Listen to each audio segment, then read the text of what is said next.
Uma criança nasce em 1953 e a estrutura do DNA acaba de ser descoberta.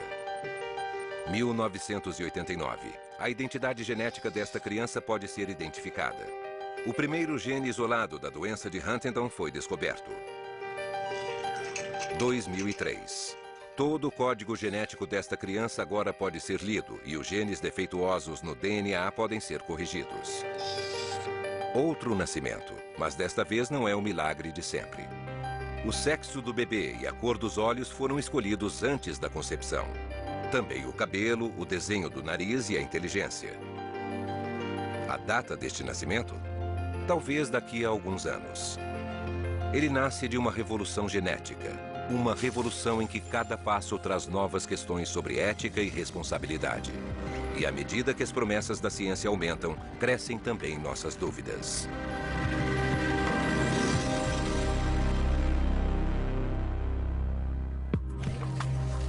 26 de dezembro de 2002. Uma conferência de imprensa nos Estados Unidos. Estamos muito felizes em anunciar que o nosso bebê clonado nasceu. Esta afirmação de uma seita religiosa, os raelianos, provavelmente é uma farsa. Mas clonar um bebê é o grande objetivo de alguns cientistas em todo o mundo. É o objetivo maior de uma ciência em que alguns temem que o desenrolar dos acontecimentos possa estar superando a nossa habilidade de examinar, considerar e pesar as consequências. Atualmente existem 72 mil experiências sendo feitas no mundo relacionadas ao DNA. 72 mil experiências e estamos apenas começando. O que estamos fazendo é sintetizar milhões de anos de tentativa e erro e apressar o processo da transferência de gene em pouco tempo. Então, sendo racional, eu posso afirmar que tudo isso é uma loucura. Loucura ou não, é a ideia incrível de poder manipular e controlar nossa herança genética que estimula a medicina moderna, ao tentar vencer as doenças causadas pelos nossos genes. Quando se trata de pesquisa médica, qualquer tecnologia que funcione é rapidamente aceita pelo público. Os éticos podem não gostar e os cientistas podem não gostar, mas se o público acreditar que funciona, será aceito. E a legislação vai sempre acompanhar. A ética sempre acompanhou a ciência, jamais a conduziu. E, na verdade, eu não vejo nenhuma razão para ser diferente com a genética. Os éticos vão adorar dizer para os geneticistas o que eles devem fazer, mas os geneticistas não darão atenção. Enquanto o debate esquenta, esse programa o levará para as fronteiras da pesquisa genética. É um lugar onde os cientistas frequentemente admitem que não sabem por que as experiências funcionam, mas é onde não existe nenhuma dúvida de que a medicina genética está se mostrando extraordinariamente promissora. Esperamos que no futuro possamos injetar células-tronco num paciente e que essas células regenerem as partes gastas do nosso corpo. Acho que a clonagem é talvez a mais poderosa tecnologia que os homens jamais desenvolveram. Nossa esperança é que o trabalho que nós e os outros cientistas estamos fazendo termine um dia, confinando as doenças genéticas nos livros de história. Para saber o que o público pensa dos acontecimentos que estão revolucionando o nosso futuro genético, Discovery encomendou uma pesquisa internacional sem paralelo em 8 países. Apesar do grande otimismo dos geneticistas, a nossa pesquisa descobriu que o público está cético quanto ao futuro da raça humana ser decidido pela genética. Os brasileiros são os mais entusiasmados, mas esse apoio diminui acentuadamente na Inglaterra. E nos Estados Unidos, 40% das pessoas concordam. Conforme evoluímos, acho que vai cada vez mais influenciar a medicina e a maneira como as pessoas são tratadas. Acho que ainda há um longo caminho pela frente e, sabe, existem outras coisas que provavelmente são mais importantes para essa caminhada do que somente a genética. A ciência genética promete muito, a manipulação dos nossos genes. Mas será que ela pode cumprir e, se puder, estamos prontos para assumir a responsabilidade de interferir na verdadeira estrutura da vida, o nosso DNA? Olha para ele. Londres, daqui a 50 anos. Nós imaginamos um mundo onde a ciência genética faz parte do dia a dia de famílias como essa. Para essa geração, os genes podem ser desmembrados e alterados de acordo com a sua vontade. Projetar bebês é a regra. Projeção holográfica é lançada para selecionar crianças projetadas. A genética do câncer acaba com as experiências clínicas. E a cura para a doença que mais mata no Ocidente finalmente chegou. O supermercado é processado por criar perus com 8 peitos. Genes animais são manipulados para satisfazer as necessidades e o apetite humanos. ser careca, levando fora das garotas? Aplique o Gene Mais Cabelo 3 no seu couro cabeludo agora. Quando eu ficar velho, precisar disso? A cura genética para a calvície ainda não existe. Mas desde que os segredos do nosso genoma foram descobertos, os cientistas se perguntam se poderiam manipular os nossos genes. Essa grande ideia é a terapia de genes.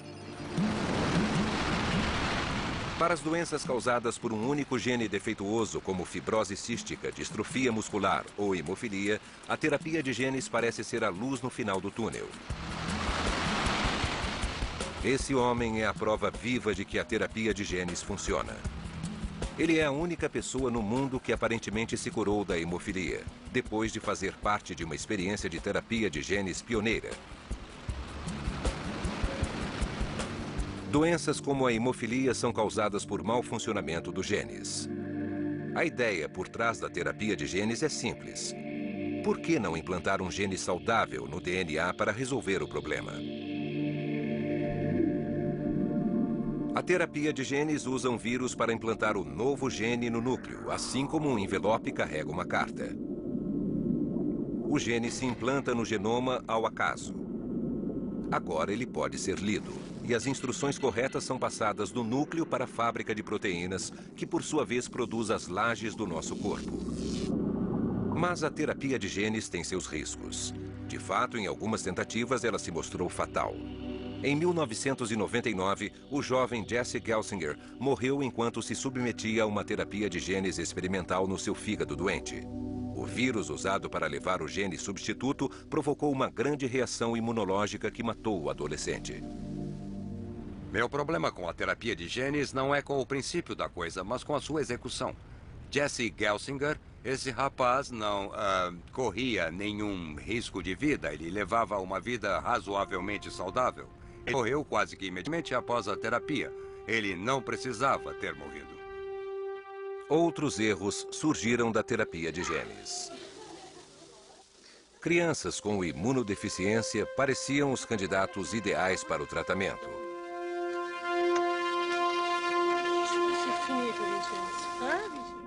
Até que 2 jovens franceses desenvolveram leucemia quando o gene, projetado para curar sua doença e implantado ao acaso, destruiu um gene vizinho chamado LM02.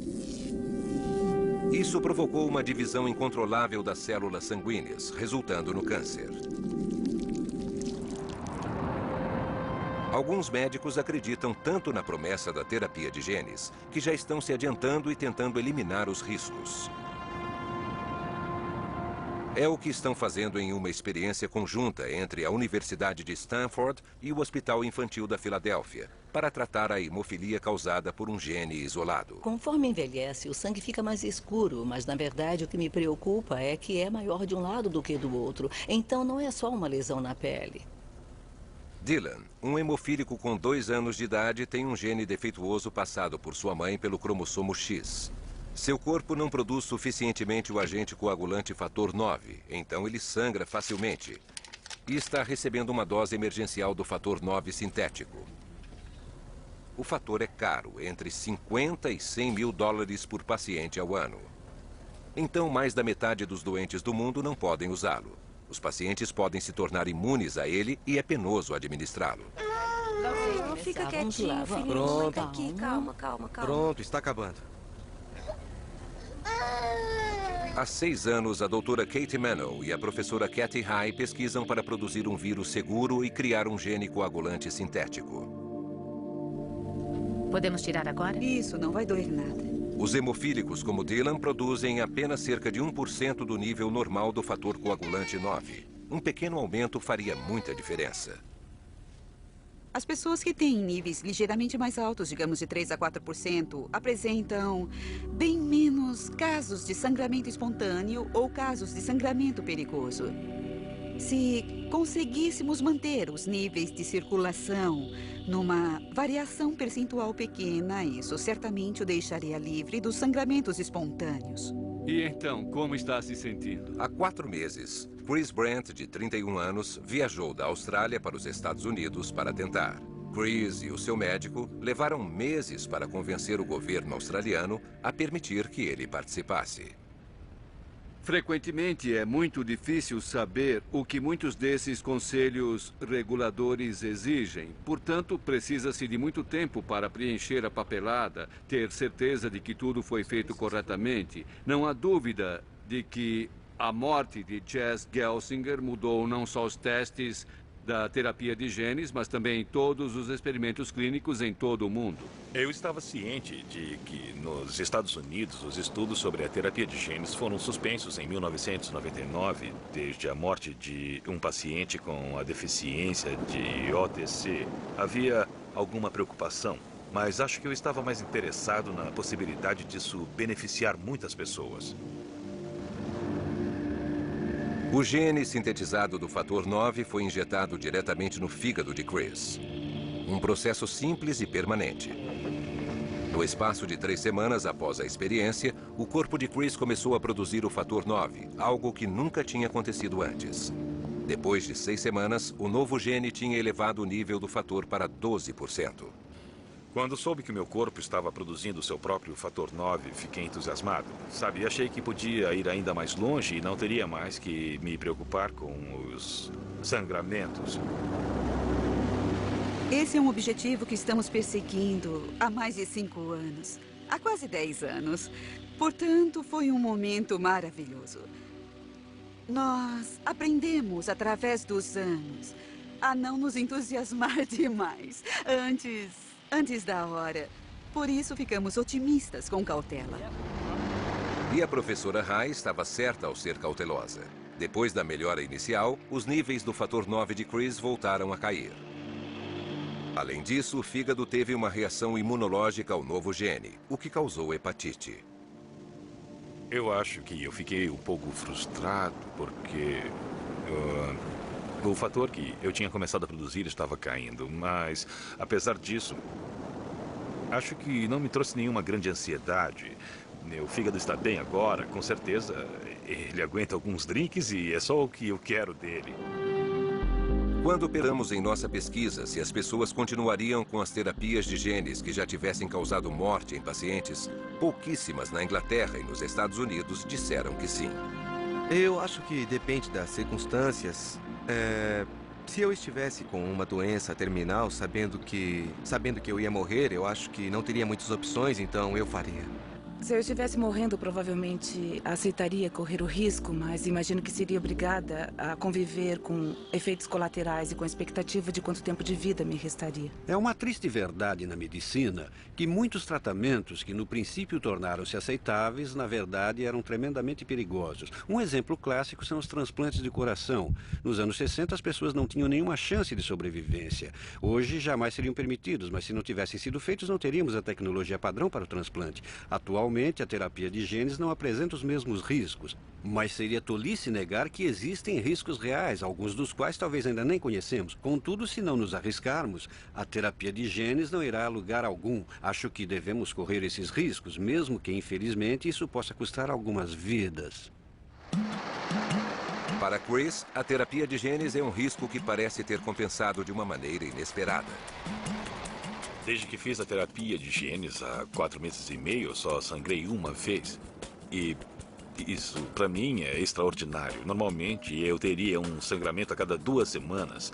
E já está fazendo 3 meses desde que isso aconteceu. Eu não sei explicar exatamente porquê, mas está sendo muito bom.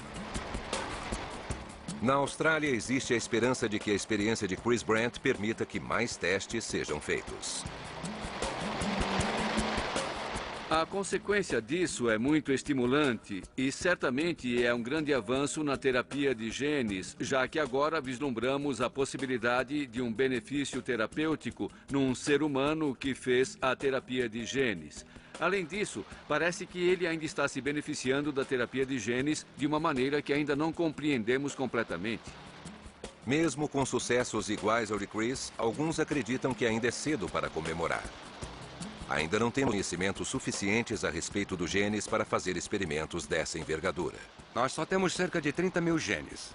Mas deve haver 200 ou 300 mil proteínas codificadas por eles. O que os biólogos moleculares não conseguem dizer é por que um gene decide codificar uma proteína e outra não. Então, acho que o que ainda temos que investigar é em que medida esses fatores sutis do meio ambiente Podem influenciar um gene a se tornar proteína e outro não, porque isso envolve todo um processo. A terapia de genes de reposição envolvendo a introdução de novos genes continuará a trazer riscos até sabermos exatamente como eles funcionam. Mas uma nova pesquisa na Universidade de York se mostrou mais segura. Ao invés de substituir um gene defeituoso, ela destrói a sua mensagem, atacando o mensageiro. É o primeiro passo para destruir o maior de todos os assassinos, o câncer. Este é o núcleo de uma célula cervical cancerígena que foi forçada a se autodestruir. O câncer é causado por um vírus sexualmente transmitido, chamado papilomavírus humano, ou HPV. Todos os anos, 400 mil mulheres em todo o mundo morrem por causa dele. A professora Jo Milner passou os últimos 3 anos tentando descobrir meios de derrotá-lo. No interior do núcleo de uma célula saudável estão os genes P53 e RB. Esses 2 genes anulam a formação do tumor, controlando a divisão das nossas células e destruindo qualquer célula danificada que poderia se tornar cancerígena. O câncer cervical ocorre quando o vírus do câncer entra na célula e ataca os genes que neutralizam o tumor, colocando 2 dos seus próprios genes, E6 e E7, no genoma humano. Eles tomam o controle do crescimento das células, forçando-as a se dividirem de uma maneira incontrolável, causando o câncer. O estudo da professora Milner, um dos mais avançados na pesquisa genética, é chamado de interferência de RNA. Ele trata do câncer em sua raiz genética. Os tratamentos convencionais do câncer, inclusive a quimioterapia e a radioterapia, são bastante eficientes para vários tipos de tumor, mas têm a desvantagem de também danificarem as células normais. Em outras palavras, não agem exclusivamente no câncer. A grande vantagem da interferência de RNA é poder ser dirigida somente para as células que estão desenvolvendo o câncer. Os nossos genes são lidos pelo mensageiro RNA que leva as instruções para as fábricas de proteínas na célula. A técnica da professora Milner barra a mensagem dos genes cancerígenos antes que eles alcancem as fábricas. Interrompe a mensagem, acertando efetivamente o mensageiro. O agente que faz isso, uma molécula chamada RNA de curta interferência, é introduzida na célula infectada pelo vírus do câncer. Aqui ela se une ao mensageiro RNA que carrega o vírus do câncer, dando instruções para a fábrica de proteína e então extermina o mensageiro, levando as células cancerígenas à autodestruição. No papel, é uma concepção fantástica. A questão é, será que a professora Milner conseguiria fazer isso funcionar na prática contra esses matadores, as células do câncer cervical? Podemos ver que o quadro muda completamente. Há muito menos células. E aqui as células com círculos em volta são as que estão em processo de cometer suicídio. Essas estão mortas e são as remanescentes das células cancerígenas.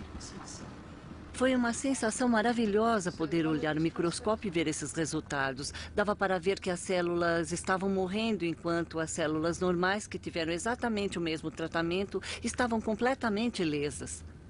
Nós agora temos uma tecnologia que nos permite interferir diretamente no RNA, gene do vírus. E, com certeza, nisso estamos apenas no começo. O progresso tem sido excelente. Então, o que podemos conseguir é uma nova geração de remédios. Pela pesquisa da professora Milner, poderíamos pensar que a cura do câncer cervical era iminente. Mas os testes humanos ainda devem demorar pelo menos 3 anos. A nossa pesquisa internacional descobriu um impressionante otimismo na crença de que a ciência genética vai dar a cura para a maior parte das doenças.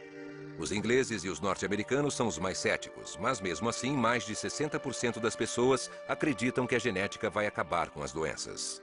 Acho que a manipulação genética, não na concepção, mas depois dela, vai se tornar a maior conquista da medicina nos próximos 20 anos. O que eu espero é que o aperfeiçoamento da genética continue melhorando as nossas vidas. Terapia de genes e pesquisas como a da professora Milner trazem esperanças de acabar com muitos distúrbios genéticos, quando apenas 1 ou 2 genes estão envolvidos. Mas com os outros grandes vilões genéticos, como as doenças do coração, uma combinação complexa de genes está envolvida e é preciso uma abordagem diferente. Trabalhos sérios, usando a mais recente pesquisa genética, alimentam grandes esperanças, mas trazem consigo um conjunto de questões éticas. Há 1 ano e meio, Nelson Águia estava à beira da morte. Ele tinha uma doença crônica no coração depois de vários ataques cardíacos. Se não fizesse transplante do coração, não haveria mais esperança para ele. Ou seja, entre as 2 cirurgias, dá um total de 7 pontes. Eu não subia uma escada, eu sentia muitas dores no coração. E eu era um homem que provavelmente não suportaria o 3º infarto. Mas, em vez do transplante de coração, Nelson se submeteu a um procedimento que trouxe uma recuperação impressionante. O coração seriamente danificado se regenerou efetivamente graças a uma das mais discutidas áreas da genética hoje em dia, a terapia da célula-tronco. As células-tronco são as principais células do nosso corpo, regeneram e reparam diferentes tipos de tecidos. No passado, os cientistas acreditavam que as células-tronco adultas eram imutáveis. Só podiam ser aquilo que estavam destinadas a ser. Mas agora os cientistas estão estudando a ideia de tirar as células-tronco de uma parte do corpo e fazer com que se tornem células de outra parte do corpo. Um órgão que quase não tem células-tronco próprias é o coração. Aqui, tecidos mortos ou danificados não se regeneram. Mas será que células-tronco de outra parte do corpo poderiam ser enganadas e se tornarem células novas no coração? A ideia de que você pode reciclar as suas próprias células para substituir tecidos danificados, por exemplo, é muito excitante. Isso é, de fato, a mais excitante área da genética moderna ou da biologia da célula, que é o que ela é, na verdade. O que liga ou desliga os genes para orientar a célula-tronco da medula óssea a se tornar, digamos, glóbulos brancos ainda é muito incerto, mas trabalhos executados aqui no Instituto do Coração do Texas podem trazer algumas respostas. O Dr. James Willerson iniciou a pesquisa. Ele acredita que as células-tronco adultas podem ser muito mais poderosas do que se pensava anteriormente.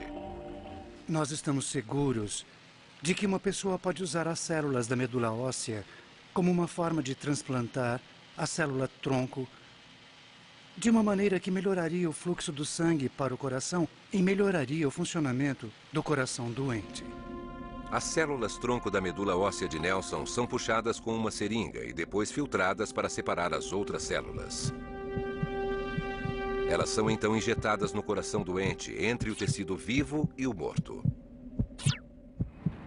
A grande dúvida é se esse novo ambiente pode convencer as células-tronco a se tornarem novas células, em vez dos glóbulos brancos que estavam destinadas a ser originalmente. O Dr. Emerson Perin, um especialista em coração do Instituto do Coração do Texas, está trabalhando nesse projeto pioneiro. Ele decidiu dirigir as experiências para o seu país de origem, o Brasil. Inicialmente, o Dr. Perin vai mapear o coração doente em 3 dimensões, colocando uma sonda no órgão através de uma artéria da perna.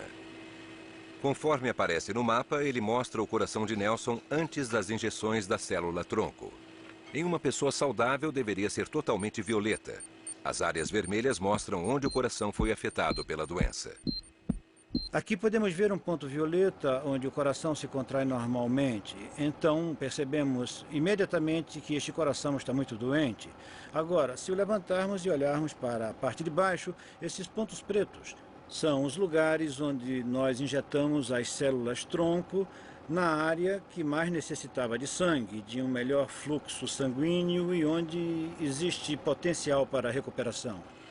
A parte seguinte do método, que dura 45 minutos, é injetar com precisão as células-tronco no coração com uma seringa minúscula, que chega ao coração através de uma artéria da perna.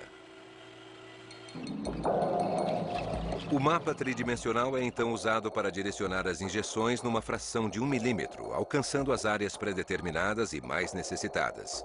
Apesar dessas células-tronco virem da medula óssea do paciente, uma coisa incrível aconteceu depois que elas foram colocadas no coração. Ficou claro que quando colocamos uma dessas células-tronco no meio de um punhado de células do coração, elas como que imitaram o ambiente em volta.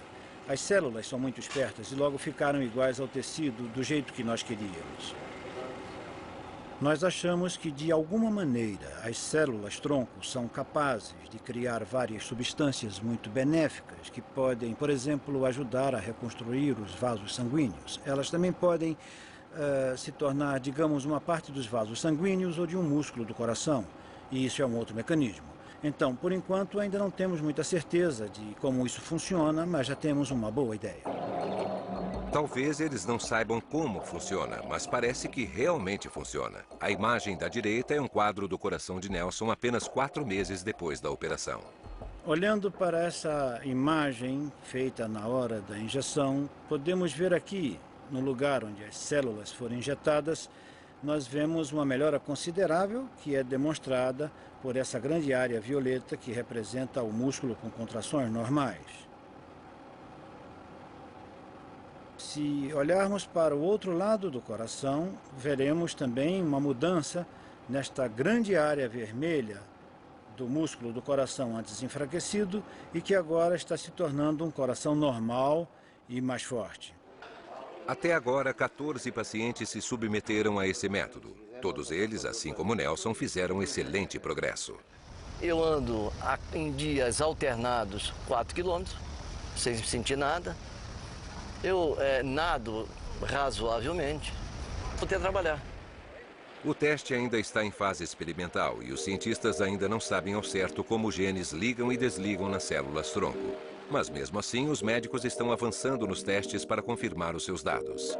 Remendar o coração parece uma maneira fantástica de regenerá-lo, mas e se nós pudéssemos pular esse estágio e fazer um coração totalmente novo?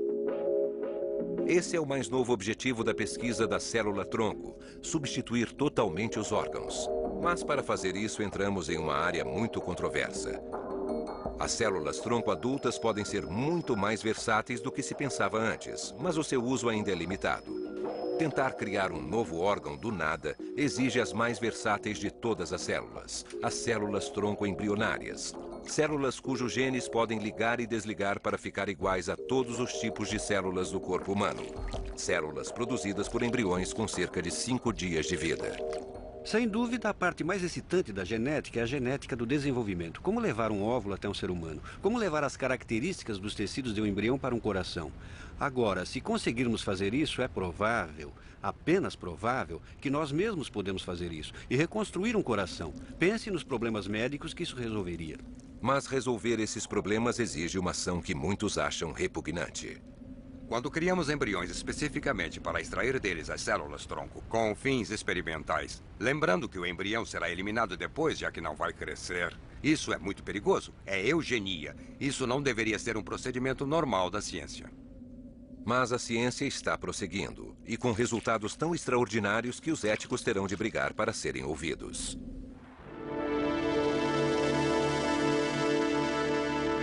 Desenvolver novos órgãos para transplante parece fantasia de Frankenstein, mas está se tornando realidade aqui no Japão.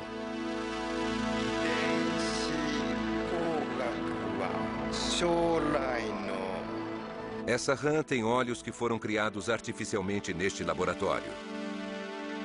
Eles funcionam perfeitamente depois de terem sido transplantados na rã por este homem.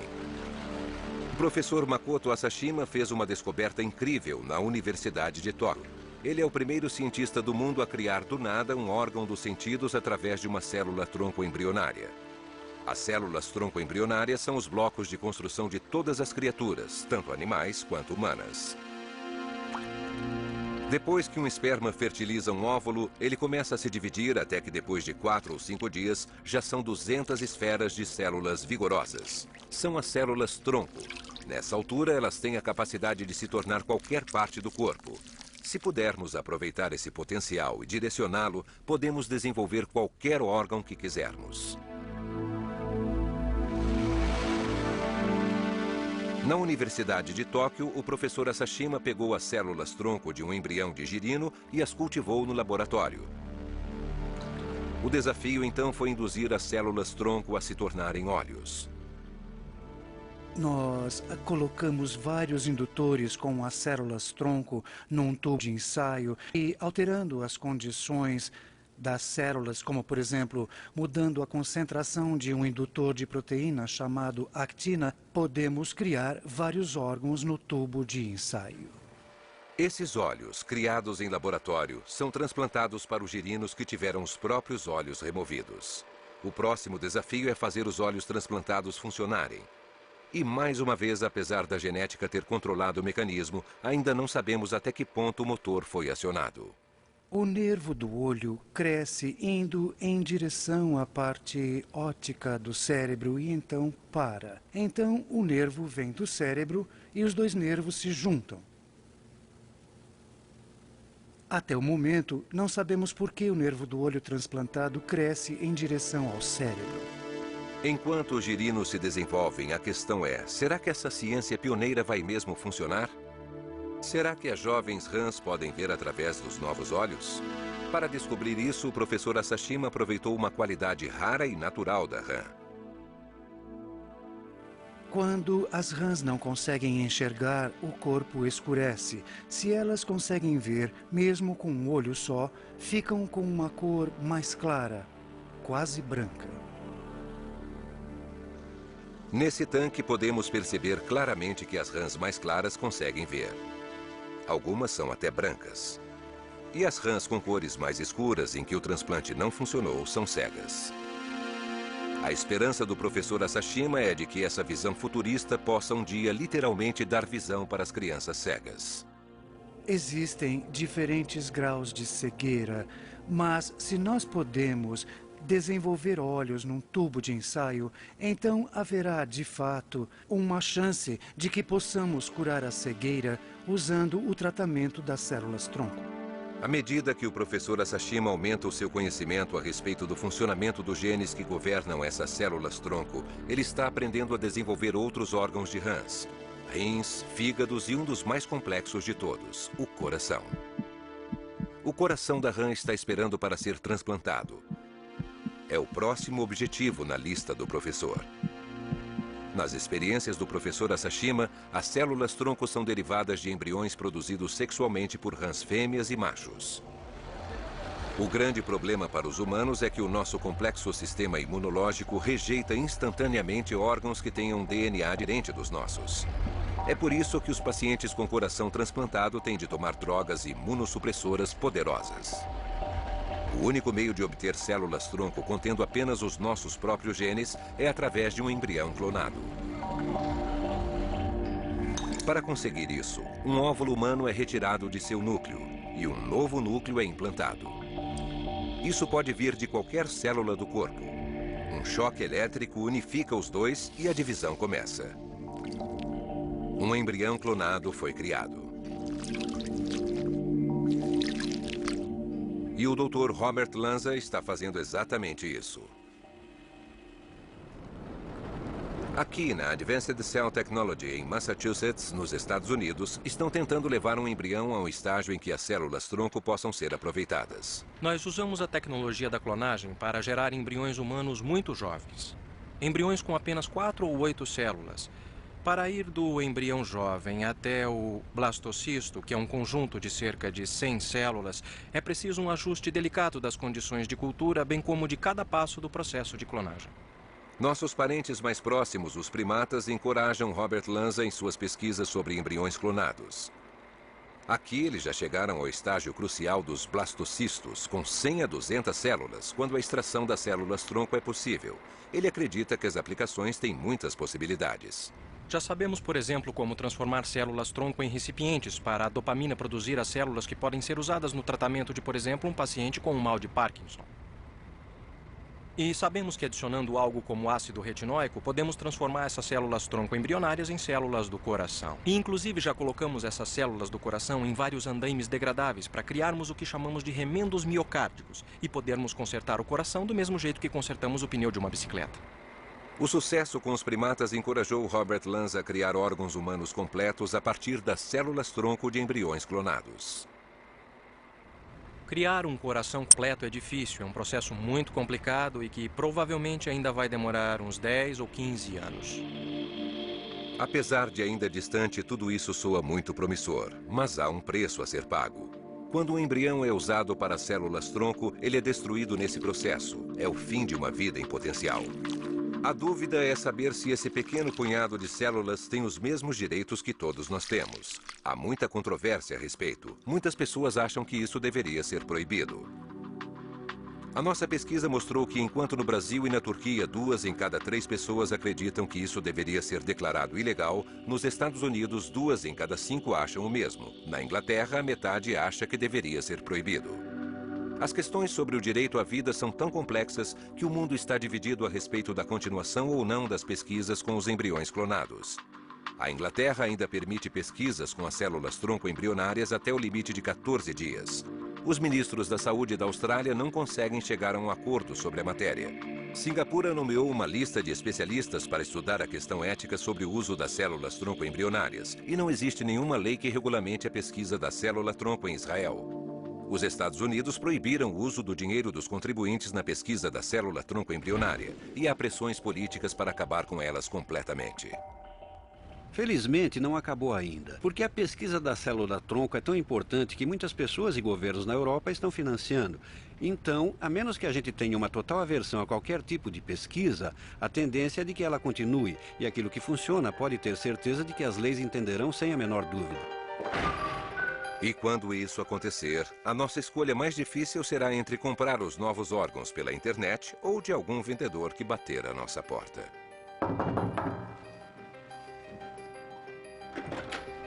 Bom dia, meu caro senhor. Posso tomar um pouco do seu tempo? Não estou interessado em comprar nada. Por favor, senhor. É só um minuto. Eu tenho uma oferta que o seu corpo não pode recusar. Quantos anos o senhor tem, se me permite a pergunta? 40. O senhor sabe que aos 40 anos o fígado tem a metade da eficiência que tinha aos 18 anos? E que seu coração também está... Sim. Começando a falhar? Bem, que tal um coração novo? A pesquisa da clonagem terapêutica, que tenta desenvolver os tecidos humanos com a esperança de substituir, digamos, um tecido cardíaco danificado, tenho certeza de que pode ser mal utilizada. Mas daqui a 20 anos, podemos ser acusados de ultrajantes por causa da noção de que não devemos usar as células-tronco, que talvez tenham sido tiradas de um óvulo fertilizado e não de um óvulo implantado numa clínica de fertilização artificial. Toda a preocupação se resume em saber se um punhado de células microscópicas menores que a cabeça de um alfinete tem os mesmos direitos de um adulto ou de uma criança, que podem morrer porque fracassamos no uso dessa tecnologia. Talvez a maior questão para os legisladores, os éticos e para todos nós é o que vai acontecer quando a clonagem embrionária for levada para sua conclusão biológica. Desenvolver um embrião humano clonado em laboratório a partir de poucas células está se mostrando difícil, e gerar alguém no útero pode ser muito mais fácil. Os cientistas estão aprendendo com a clonagem dos mamíferos, mas os opositores apontam a ovelha Dolly como uma prova de que isso jamais deveria ser permitido com os humanos. O professor Keith Campbell foi o co-criador de Dolly. Ele ouviu o argumento de que a artrite de Dolly e a sua morte precoce se devem ao fato dela ser clonada. Pelo que eu sei, eu não acho que exista alguma prova de que a Dolly tenha envelhecido prematuramente, comparada com outro animal da mesma idade que tenha sido gerado por técnicas naturais. Não faça parecer que eu estou dizendo que todos os animais que produzimos com essa técnica são normais. É uma técnica muito ineficaz. Nós não entendemos os mecanismos que controlam o desenvolvimento, então geramos animais e fetos anormais e mortos. Apesar dos casos dos animais, alguns cientistas estão em busca do objetivo final: clonar um ser humano. Os críticos perguntam por que alguém faria isso. Um dos poucos argumentos convincentes é ajudar um casal estéril a ter um filho. O Dr. Panos Zavos está tentando ativamente gerar um clone humano. Nós estamos em um estágio muito avançado em relação ao nosso programa de clonagem humana. E é claro que estamos muito confiantes de que vamos executá-lo e de que podemos gerar embriões clonados saudáveis, que podemos implantar esses embriões clonados e propiciar uma gravidez viável. E esperamos o nascimento do bebê no final deste ano. A nossa pesquisa perguntou quando um humano será clonado com sucesso. A crença mais comum é de que isso já aconteceu em segredo, em algum lugar. 1/3 acha que isso vai acontecer nos próximos 5 anos, enquanto apenas 1 em cada 7 pessoas acredita que nunca haverá um clone humano bem-sucedido. Acho que o que podemos supor aqui é que, se isso já não tivesse sido feito, estaria para ser feito. Nós vamos acordar um dia e alguém já terá feito. Já não é mais um problema técnico. É só uma questão de saber quais serão os pesquisadores que vão conseguir fazer primeiro.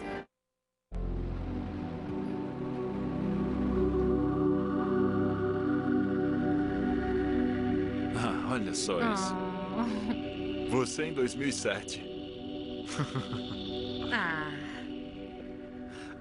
A cada dia ela se parece mais e mais com você. Você sabia que quando nós resolvemos te clonar, por alguma razão achei que ela podia ser um pouco diferente de você. Não há dúvida de que todo casal deveria ter o direito de gerar e de escolher a via pela qual gostariam de poder gerar seus filhos. As pessoas estão muito assustadas com a clonagem porque não conhecem o assunto.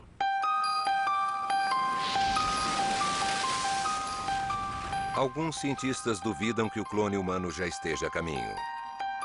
E muitos também questionam os riscos de um trabalho desse tipo.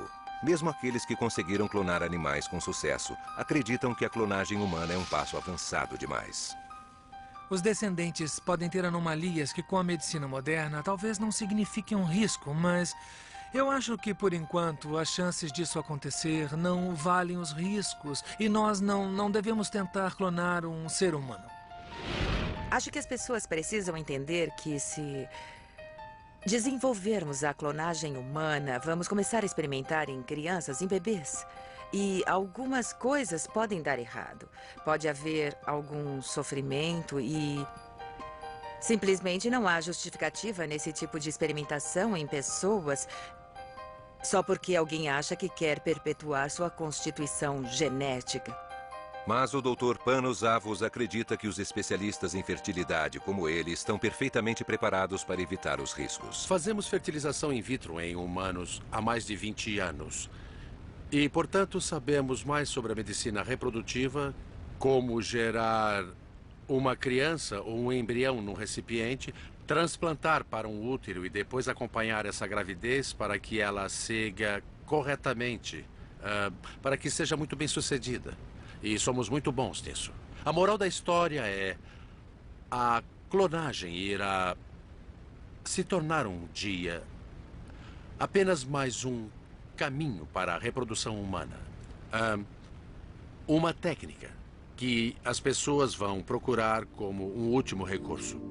A nossa pesquisa revela uma intensa oposição à clonagem, mesmo para os casais estéreis que não podem ter filhos de outra maneira.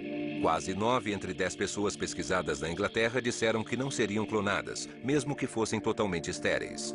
Os dinamarqueses fazem uma oposição ainda mais radical à ideia, mas 1/3 dos mexicanos apoiam a ideia da clonagem. Todo mundo vai ser modificado geneticamente e viraremos espécimes perfeitos. Acho que a clonagem não tem cabimento. Eu acho. Parece a praga que a minha mãe me rogou. Tomara que seus filhos sejam iguaizinhos a você. Não. Muitos de nós achamos a clonagem humana abominável, mas alguns acreditam que esse desconforto entre cientistas vai desaparecer assim que os primeiros passos tiverem sido dados. A comunidade científica está dizendo: não, isso é irresponsabilidade, é antiético clonar um bebê. Mas quando investigamos a fundo, os cientistas não estão de fato contra a clonagem, estão apenas dizendo que ela ainda não é segura, que ainda não está aperfeiçoada. Eles apenas se opõem àqueles pesquisadores que estão começando antes do tempo, porque isso não é seguro ou porque a comunidade científica ainda não deu a sua bênção. A única forma de interromper totalmente a clonagem humana seria impondo um boicote mundial.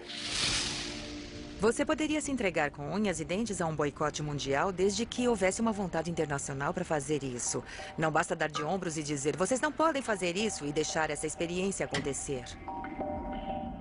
Quando perguntamos se a natureza pode se vingar por experiências como a da clonagem humana, os mais preocupados são os habitantes de Taiwan e os poloneses. Os que menos se preocupam são os dinamarqueses. Cada passo da tecnologia tem seu preço. Não se pode negar que existe o risco de tudo isso se revelar desastroso de uma hora a outra. Mas me parece mais provável que o desastre venha da física, vamos dizer assim, do que da genética. Me assusto muito mais com a ideia de que o mundo possa acabar com uma explosão nuclear do que em consequência de qualquer tipo de desastre genético. Vamos ser realistas sobre as ameaças da genética. Elas existem, mas as esperanças são muito mais importantes. E essas esperanças são extraordinariamente promissoras. Desde a descoberta do DNA há 50 anos, acho que um dos maiores desenvolvimentos foi a habilidade de usar essa tecnologia para substituir muitos dos tecidos gastos no nosso corpo. Portanto, a esperança que temos é poder, durante a nossa vida, eliminar completamente a diabetes do planeta. Digamos que você sofreu um acidente de carro e perdeu um rim. Retiramos uma célula da sua pele e, usando essa tecnologia, construímos um rim novinho em folha. Haverá benefícios. Mas é justo dizer também que haverá muito dano. Então, eu acho que uma abordagem responsável seria dizer que qualquer trajetória científica nova traz ao mesmo tempo custos e benefícios. Um passo para frente e um passo para trás. A nossa missão é fazer a grande pergunta, a questão socrática, todos os porquês, as questões éticas, os princípios sinceros. Só assim a jornada será um pouco mais benéfica, em contraponto a algum retrocesso para a humanidade. E está em nossas mãos fazer essas perguntas, ouvir as respostas. E então poderemos ter esperança de reter o controle daquilo que tantos acreditam que será a era da genética. Uma coisa com a qual não podemos nos deparar é a decepção. Não podemos confrontá-la dizendo a genética não vai fazer nada, vamos parar, ou a genética é perigosa demais, vamos parar com isso. Não temos outra opção senão continuar. E talvez daqui a 50 anos, eu espero, a genética vai me permitir voltar e olhar para trás, para o século da molécula do DNA.